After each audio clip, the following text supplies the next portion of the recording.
In this episode, we start with 3 parts of change management that help you understand whether a change is ready for the real environment: impact analysis, test results, and maintenance windows.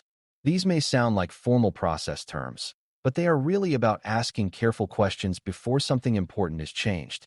What could break? Who could be affected? What systems depend on this one? What security controls might behave differently afterward? If the change has already been tested, what did the test actually show? If the change needs downtime, when is the safest time to do it? These questions matter because a change that looks small to one person can create a much larger problem for someone else. Your goal is to learn how security teams think before a change reaches production, where real users, real data, and real business activity are at stake. Before we continue, a quick note. This audio course is part of our companion study series. The first book is a detailed study guide that explains the exam and helps you prepare for it with confidence. The second is a Kindle-only ebook with 1,000 flashcards you can use on your mobile device or Kindle for quick review. You can find both at Cyber.News in the Bare Metal Study Guide series. Impact analysis is the process of looking at a proposed change and thinking through what it could affect. You are not only asking whether the change itself is reasonable. You are asking what else might depend on the system, setting, application, service, or process being changed. A software update may affect an application that depends on an older component. A network change may affect users who connect from another location. A cloud permission change may affect who can read, change, or share data.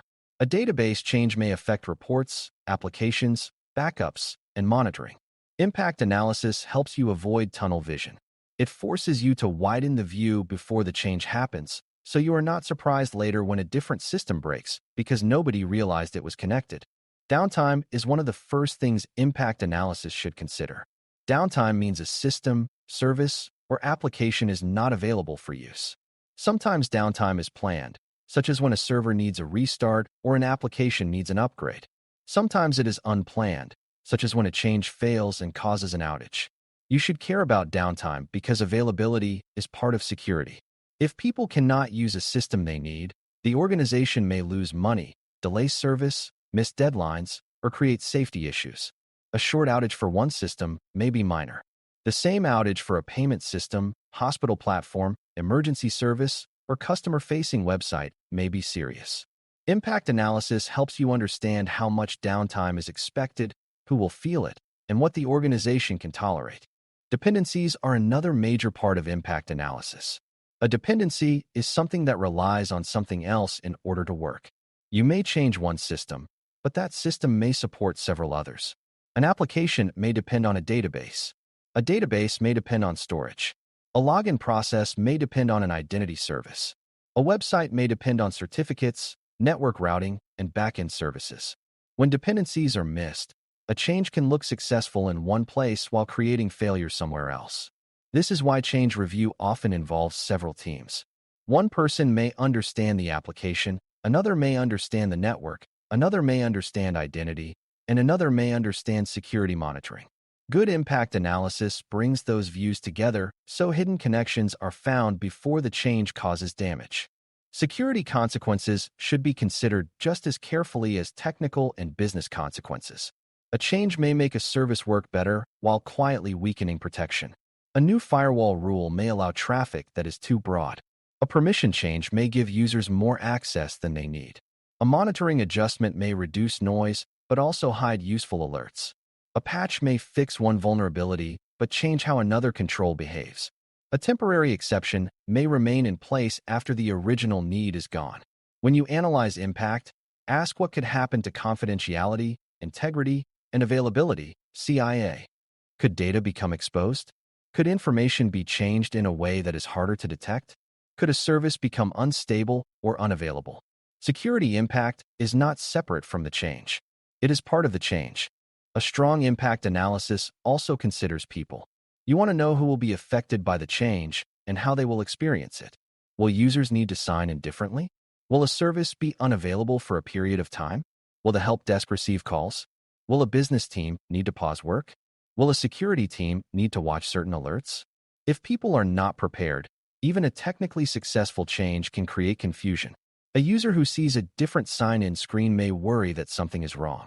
A support team that was not notified may waste time troubleshooting a planned outage.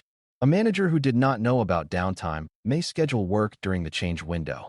Impact analysis helps reduce surprise, and reducing surprise often reduces risk. Test results give you evidence before you make a change in production. Production is the real environment where users do actual work and real data is processed. Testing somewhere safer gives you a chance to discover problems before those problems affect the organization. A test might show that an update installs correctly, that an application still opens, that users can still sign in, that logs are still generated, or that a backup process still works. The important point is not just that testing happened. The important point is what the testing proved. A checkbox that says tested is not very useful if nobody knows what was tested, what passed, what failed, and what risks remain. Test results should help people make a better decision about whether the change is ready. You should be careful with the phrase successful test. A test is only successful for the conditions it actually checked. If a team tests a change with one user account, that does not prove every role will work. If an application is tested during a quiet period, that does not prove it will perform well during heavy use. If a patch is tested on one system, that does not prove every older system will behave the same way. This does not mean testing is useless. It means test results need context.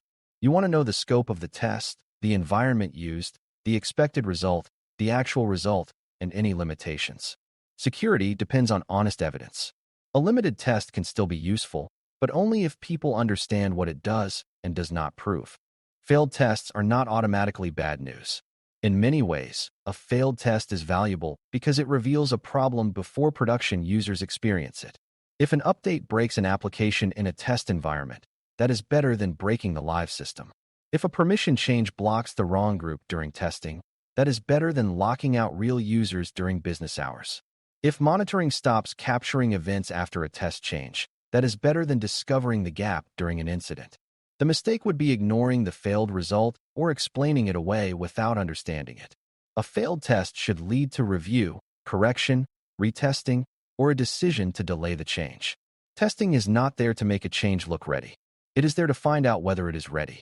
Maintenance windows help control when changes happen.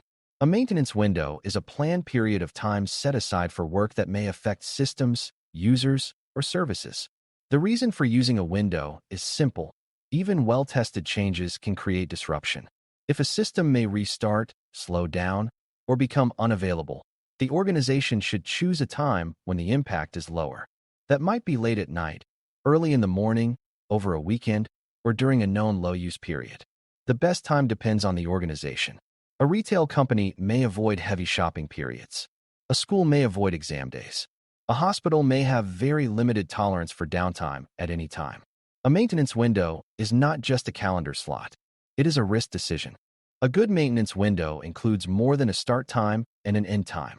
People need to know what will happen during the window, which systems are included, who is doing the work, who is watching for problems, and what conditions would cause the team to stop or reverse the change. Communication matters because affected users and support teams should not be surprised. Monitoring matters because someone needs to know whether the change is behaving as expected. Ownership matters because decisions may need to be made quickly if something goes wrong. A maintenance window should create a controlled environment for change. It gives the team time to act, observe, and respond without pretending that production changes are risk-free. Maintenance windows also connect to backout planning. A backout plan explains how the team will return to a known good state if the change fails or creates unacceptable problems. The window needs enough time not only to perform the change, but also to validate the result and back out if needed. If a change is scheduled for 1 hour but the backout process takes 2 hours, the window is unrealistic. That can create pressure to continue with a bad change because there is not enough time left to recover cleanly. A careful team thinks about time honestly. How long will the change take? How long will testing after the change take? How long would rollback take? What is the latest point where the team must decide whether to continue or back out? Impact analysis, test results, and maintenance windows work best when they support each other. Impact analysis tells you what could be affected. Testing gives you evidence about whether the change behaves as expected. The maintenance window gives you a safer time and process for carrying out the work. If impact analysis shows high risk, You may need stronger testing and a carefully chosen window. If test results show uncertainty, you may delay the change or plan extra monitoring. If the maintenance window is short, you may need to reduce the scope or prepare a faster backout option. These parts are not separate paperwork items. They are connected safeguards that help you make a more responsible change decision. You can also use these ideas when reading exam scenarios. If a question describes a change that caused unexpected downtime, look for missing impact analysis, missed dependencies, poor testing, or a bad maintenance window. If a question describes users being surprised by an outage, communication may have been weak. If a change worked in testing but failed in production, the test environment may not have matched the real environment closely enough. If a security control stopped working after a change, the security impact may not have been reviewed.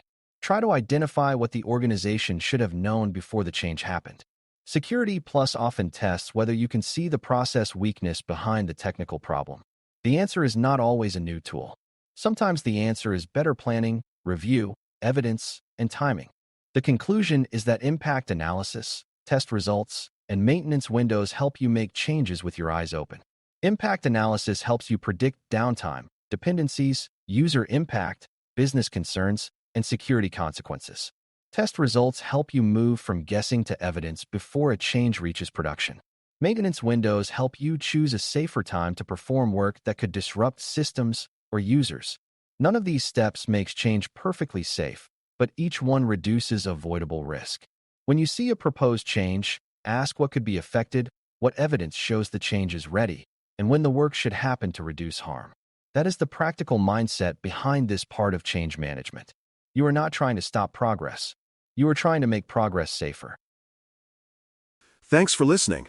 For more audio courses, daily newsletters, and more, please visit DailyCyber.News.